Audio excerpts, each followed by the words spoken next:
So Elgato dropped their budget-friendly webcam, the Facecam Neo, and I couldn't wait to get my hands on it. So if you want to check it out for yourself, I'll put a link in the description below. Now, this webcam promises that it can produce a crisp image in 1080p and do well in low lighting. So today we're going to see if it really lives up to the hype so you can decide if it's the right webcam for you. Now, if you're new here, welcome to the Streamer Academy, where I help you grow, engage, and succeed as a streamer. So go ahead and check out thestreameracademy.com for tons of resources to help you level up your stream. So right out of the box, we got the webcam itself, a sturdy USB cable, and this adjustable mount.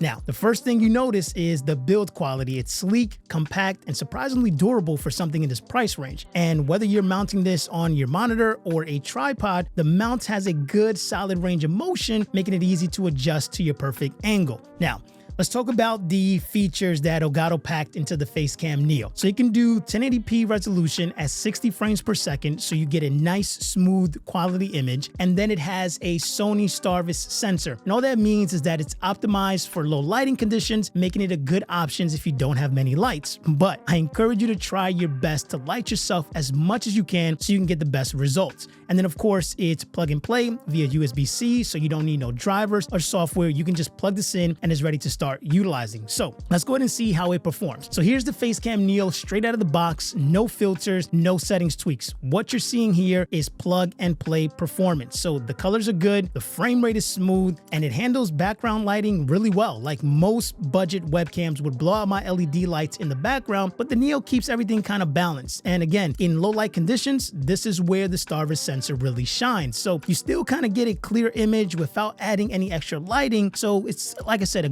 really good option. Now, let's go ahead and hop into the Elgato's Camera Hub software to see how we can customize this webcam even further. So right out of the gate, the interface is super user-friendly. From here, you can adjust the brightness, the contrast, and even tweak your field of view. And one of the features that I love is the ability to fine-tune your settings in real time. You want a brighter image? Done. Need to widen or narrow the frame? Easy. This level of control takes the Neo from good to great. So is the Elgato Facecam Neo worth it? Absolutely. For the price, you're getting really good visuals with solid low light performance and easy customizations through the Camera Hub software. The only downside is that there's no built-in microphone, so you'll need a separate one if you're streaming or making content. But honestly, that's not really a deal breaker since most streamers already use dedicated mics anyways. But if you don't have a dedicated mic and you want to match the vibe of the Facecam Neo, go ahead and check out this video right here where I break down Elgato's budget mic, the Wave Neo, and I'll see you in the next one.